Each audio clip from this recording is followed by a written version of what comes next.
তো আমরা বিভিন্ন পরীক্ষাতে, হ্যাঁ এগুলা পরীক্ষাতে কিন্তু লিখিত আকারে আসে এই প্রশ্নটি। এটা হচ্ছে ঐকিক নিয়মের একটা প্রশ্ন, এটা লিখিত আকারে বিভিন্ন পরীক্ষাতে খুবই বেশি আসে। ওকে, তো এখন দেখুন এখানে কি বলা হয়েছে, দেখেন খ এবং খ একত্রে একটি কাজ করে 12 দিনে। খ এবং খ, খ এবং খ একত্রে কাজটা করে 12 দিনে। ক একা কাজটি করে 20 দিনে। ক যদি একা কাজটি করে 20 দিনে, মানে এই কাজ থেকে ক একা করছে 20 দিনে, মানে এটিকে দুইজনের কাজের সমষ্টি এবং সে একা করছে 20 দিনে। তাহলে কি খ একা ওই কাজটি কত দিনে করতে পারে? আমরা কিভাবে বের করব দেখেন, তো আমরা কি লিখব, সমাধান, এটা লিখিত আকারের প্রশ্ন। ওকে, সমাধান। তো এখানে কি বলছে, ক ক একত্রে কাজটি করে 12 দিন। তো আমরা লিখব দেওয়া আছে ক ও খ একত্রে একটি কাজ করে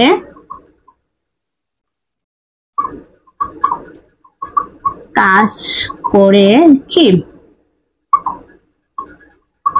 12/1 অংশ।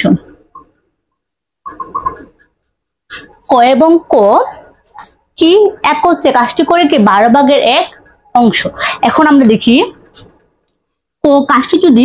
ক যদি কাজটি একা 20 দিনে করতে পারে, তাহলে আমাদের খ কাজটি করতে পারবে।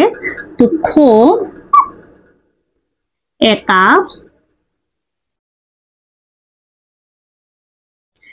কাজটি করে কি 12/1 অংশ বিয়োগ করবো কি 12/20 অংশ। কেন আমরা বিয়োগ করবো? কারণ কি ক এবং ক একত্রে করছে কি 12/1 অংশ, তারা দুইজনে একত্রে করছে। ওকে, তো এখানে ক যদি এখন যদি আমরা খর কাজটা বার করতে চাইলে কি দুইজনের কাছ থেকে যদি আমরা কর কাজটা বিয়োগ দিই তাহলে আমাদের কর কাজটা বের হয়ে যাবে না? দুইজনের কাছ থেকে যদি আমরা কর কাজটা বিয়োগ দিই তাহলে আমাদের খর কাজটা বের হয়ে যাবে। ওকে, তো এখন আমরা লিখবো, এখন বিয়োগ করবো। তো বিয়োগ করার আগে আমরা এখানে লসাগু নিই, আমরা আলাদাভাবে নিচ্ছি, যারা বুঝেন না তারা বুঝে নেবেন। আর এবং বিশাল লসাগু, তো আমরা যদি দুই দেখি 6 দুগুণে 12 এবং কি 10 দুগুণে 20। ওকে, তো আমরা যদি 2 দিয়ে দেখি 3 দুগুণে 6 এবং 5 দুগুণে, ঠিক আছে 5 দুগুণে হয় 10। তাহলে আমাদের 15, 3 5 15, 15 দুগুণে 30 এবং কি 30 যদি আমরা 2 গুণ করি তাহলে কি হবে 60। আমাদের কত বের হয়েছে? আমাদের এখানে লসাগু বের হয়েছে 60। ওকে, দাঁড়ান আমরা একটু একটা পরিষ্কার করে নিচ্ছি।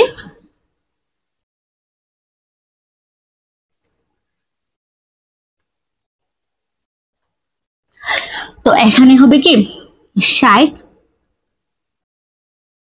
এটার সাথে একটা ভাগ উপরেরটা গুণ। তো 12 সাথে 60 মানে 5 12 60, 60 5 এবং উপরের সাথে গুণ করলে 5 বিয়োগ এটার সাথে যদি গুণ করি তাহলে 3, 3 সাথে উপরে যদি গুণ করি ভাগ করবো, হ্যাঁ 60 সাথে যদি আমরা 20 ভাগ করি, মানে 20 ভাগ করলে কি হবে 3, 3 সাথে গুণ করলে হবে, তো কত হবে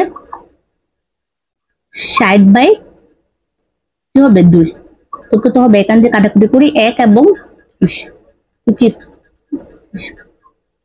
তো খ একা কাজটি কত করছে কি 1 ভাগ, মানে কি 30/1 অংশ। ক একা কাজটি করছে কি 30/1 অংশ। তো আমরা কি লিখবো, তো ক একা কাজটি করছে 30/1 অংশ।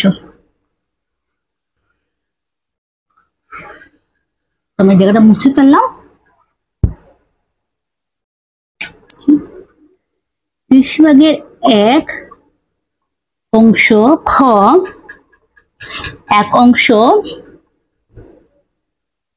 কাজ করে 1 দিনে, অর্থাৎ 1 অংশ কাজ করে কি 1 পৃষ্ঠা দেবে উপরে গুণ 1 সমান 30 দিনে। এখানে আমরা দিন চাইছি, তার জন্য আমাদের দিনটা হবে ডান দিকে এবং যা 4 নাই, সেটা হবে বাঁদিকে। ওকে, আমরা দিন শেষে তাইলে আমাদের হচ্ছে কি 30 দিনে। তাহলে আমরা বুঝলাম কি, দেখেন আমরা কি বুঝলাম, আবার একটু রিভিশন দিচ্ছি। তো এখানে বলছি কি একত্রে কাজটি করছে সে 12 দিনে, এটা লিখিত আকারে, লিখিত পরীক্ষা বিভিন্ন পরীক্ষাতে বেশি আসে। হ্যাঁ, তো এখানে কি একদিনে মানে দুইজনে টোটাল মিলে করছে 12 দিনে, এবং খ খ একদিনে মানে একা কাজটি করছে 20 দিনে, এবং দুইজনে মিলে করছে 12 দিনে, এবং একা কাজটি করছে সে 20 দিনে। তাহলে আমাদের খ কতজনে করছে? ঠিক আছে, তো আমরা যদি প্রথমে আমরা বের করছি কি, আমরা কি করছি এটার সাথে এটা বিয়োগ করে ফেলি, তাহলে আমাদের টোটাল কর কাজটা বের হয়ে গেল। কারণ কর কাজটা তো আমরা জানি, কর কাজটা বার করার জন্য টোটাল কাজটা যদি আমরা কর কাজটা বিয়োগ দিই তাহলে আমাদের কর কাজ বের হয়ে গেল। ঠিক আছে, তো কর কাজ আমরা করছি কি এতদিনে কত অংশ কাজ করে একদিনে, অতএব কি এক অংশ কাজ করে সে 30 দিন। আমাদের উত্তর হবে 30